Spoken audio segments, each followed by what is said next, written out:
دا زما خبرې سبا او بل سبا یو څوک نیټ ته ورپورته کړي نو زه به ډېر خوشحاله شم چې دا وهابیان یې واوري. د ټولې دنیا وهابیانو ته زموږ اعلان دوی دې ټوله سره راټول شي او د شیخ مانده وهابیان دې هم راولي.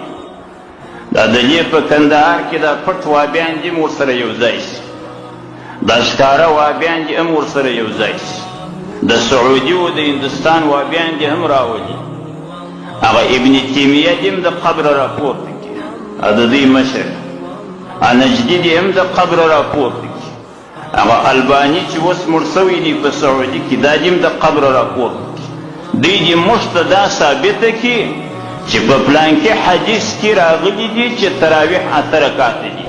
که دا راته ثابته کړل وهابیان ټول پر حق دي، موږ پر باطل یو العیاذ بالله.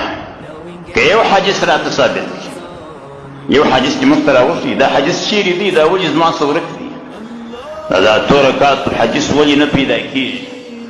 که دا حدیث دی موږ ته راوښیي، موږ به په راډیوګانو کې اعلانونه وکړو چې موږ چې دغه په کلو کلو دا تراویح 6 رکعاته کول یې موږ ته باطل یو. نعوذ بالله. وهابیان پر حق دي، بر به دغسې وایي او راوبې نه شي حدیث شریف